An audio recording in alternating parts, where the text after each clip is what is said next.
Hello learners, welcome to my channel enlighten knowledge. आज हम करने जा रहे हैं criticism of cardinal utility analysis.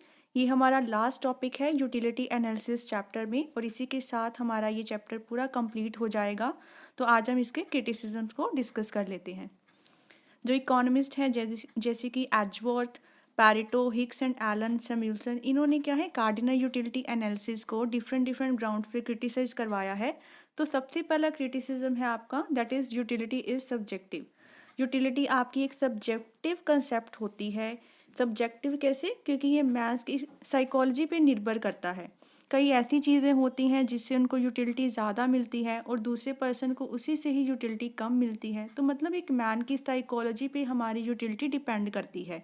ये ऑब्जेक्टिव कभी नहीं हो सकती। लेकिन कार्डिनल यूटिलिटी में हमने पढ़ा है कि ये क्या मेज़र करती है, ऑब्जेक्टिविटी को मेज़र करती है। इसका मतलब ये कि वो सिर्फ देखती है कि एक पर्सन कैसे अपनी यूटिलिटी को गेन करता है। वो क्वांटिटेटिव टर्म्स में यूटिलिटी को मेज़र करवाने की कोशिश करते हैं। तो कार्डिनल यूटिलिटी में यूटिलिटी जो मेज़र होती है वो ऑब्जेक्टिव होती है और क्वांटिटेटिव टर्म्स में होती है। तो ये सारा का सारा जो कंसेप्ट है वो ऑब्जेक्टिव बन जाता है, लेकिन ये रियल लाइफ में बिल्कुल पॉसिबल नहीं है। जो हमारी यूटिलिटी है वो एक सब्जेक्टिव कंसेप्ट है। वो एक मैन की साइकोलॉजी, उसके माइंड पर निर्भर करता है। ये सारा कुछ इसमें बताया है। तो सबसे पहला क्रिटिसिज्म हो जाएगा, that is utility is subjective not objective. Next है cardinal measurement of utility is not possible. जो कार्डिनल नंबर्स में हम यूटिलिटी को मेज़र करते हैं 1 2 3 की फॉर्म में, तो वो बिल्कुल पॉसिबल नहीं है। क्योंकि यूटिलिटी डिराइव होती है अलग अलग कॉमोडिटी से। उनको ना ही हम ऐड करवा सकते हैं, ना ही हम सब्ट्रैक्ट करवा सकते हैं। जैसे कि हम लोग मार्जिनल यूटिलिटी को उसमें से सब्ट्रैक्ट करवा के निकालते हैं टोटल यूटिलिटी में से। तो क्या होता है, रियल लाइफ में ये वाला कंसेप्ट बिल्कुल भी पॉसिबल नहीं है। हम कार्डिनल मेजरमेंट यूटिलिटी की नहीं कर सकते होते।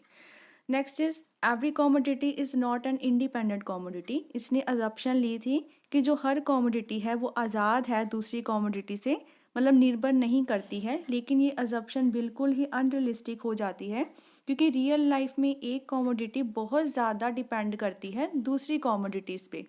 तो ये कंज्यूमर का बिहेवियर होता है कि एक कॉमोडिटी अलग अलग कॉमोडिटीज़ पे डिपेंड करती है। तो इसका मतलब हम ये नहीं कह सकते कि जो आपकी कॉमोडिटी है वो इंडिपेंडेंट कॉमोडिटी है। वो किसी न किसी चीज़ को मिलाकर बनी है, या एक डिमांड दूसरी डिमांड पर निर्भर करती है। नेक्स्ट आ जाता है marginal utility can not be estimated in all conditions. जो इन्होंने मार्जिनल यूटिलिटी का कंसेप्ट दिया है कि वो हर कंडीशन में लागू नहीं हो पाता। ये लागू कब होता है? जब आपकी आइटम्स डिविजिबल हो, जब मतलब आप छोटे छोटे भागों में अपनी कॉमोडिटी को बांट सकते हो। लेकिन ऐसी कॉमोडिटीज़ जिसको हम लोग डिवाइड ही नहीं करवा सकते, वो क्या है, फिक्स्ड हैं। एक पर्टिकुलर कॉमोडिटी है, लाइक टीवी सेट हो गया, रेफ्रिजरेटर हो गया, एसी कार हो गया। इनको हम लोग डिवाइड नहीं कर सकते। डिवाइड नहीं करवा सकते तो मार्जिन यूटिलिटी आप लोग ढूंढ नहीं सकते, क्योंकि हम छोटे छोटे भागों में थोड़ी इनको लेना चाहेंगे। तो ऐसा भी है कि टीवी एक खरीद लिया, दो खरीद लिया, हम कितने सारे ढेर सारे टीवी कॉन्टिन्यूसली थोड़ी खरीदेंगे। तो इसका मतलब इन केसेस में हम लोग मार्जिन यूटिलिटी को मेजर नहीं करवा सकते। Next, margin utility of money does not remain constant. इन्होंने अजप्शन ली थी कि मार्जिन यूटिलिटी मनी की कांस्टेंट रहेगी, लेकिन ये कभी कांस्टेंट नहीं होती है। अनरियलिस्टिक अजप्शन है।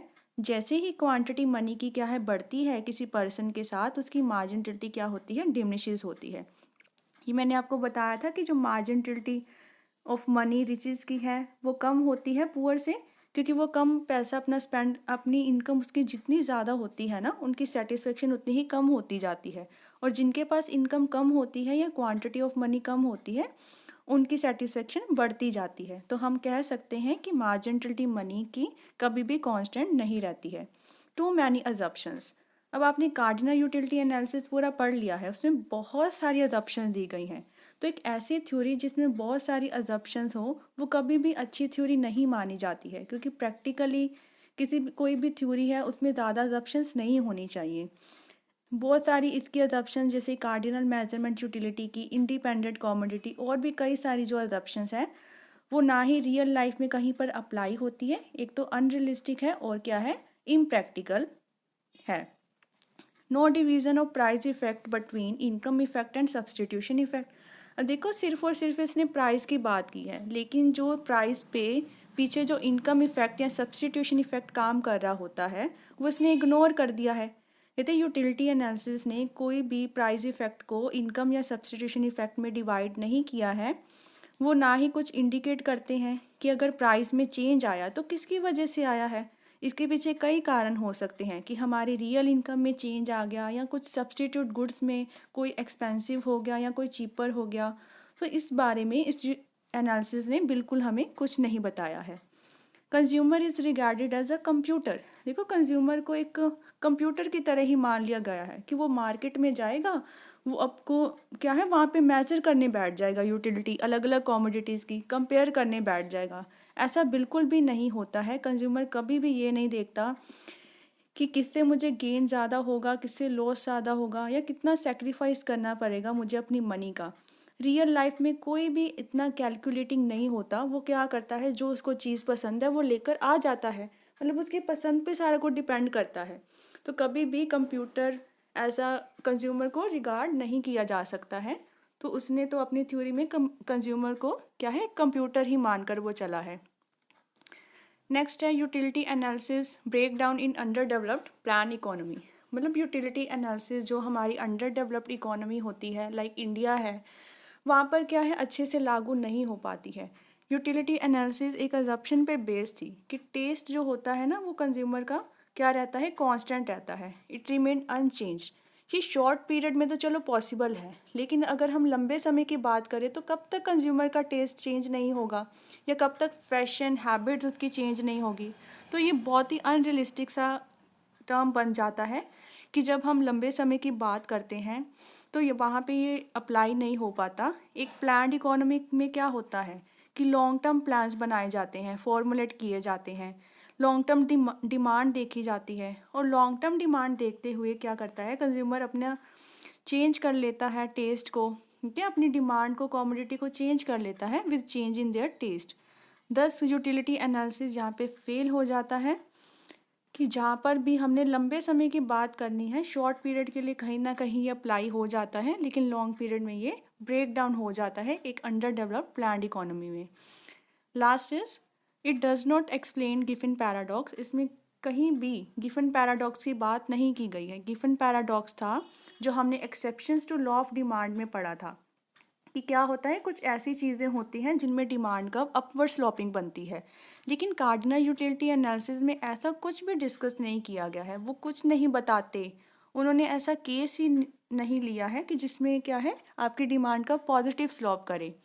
इन्होंने कोई भी आंसर नहीं दिया इस क्वेश्चन का कि हमारी डिमांड का क्यों इन्फीरियर गुड्स की क्या है अपवर्ड स्लोपिंग करती है लेफ़्ट टू राइट, या फिर उन्होंने बताया नहीं है कि अगर प्राइस किसी चीज़ का राइज हो जाता है तो डिमांड कैसे राइज होती है, और प्राइस अगर किसी चीज़ का कम हो जाता है तो डिमांड कैसे कम हो जाती है। मतलब गिफन पैराडॉक्स को उन्होंने एक्सप्लेन ही अपनी थ्योरी में नहीं किया है, जो कि बहुत इंपॉर्टेंट पैराडॉक्स माना जाता है इकोनॉमी में।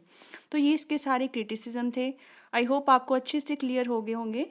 अगर वीडियो पसंद आई हो इस लेक्चर को ज़रूर सब्सक्राइब कीजिए, इस चैनल को ज़रूर सब्सक्राइब कीजिए, like share and comment and press the bell icon, ताकि हर वीडियो की नोटिफिकेशन आपको टाइम टू टाइम मिलती रहे। Thank you.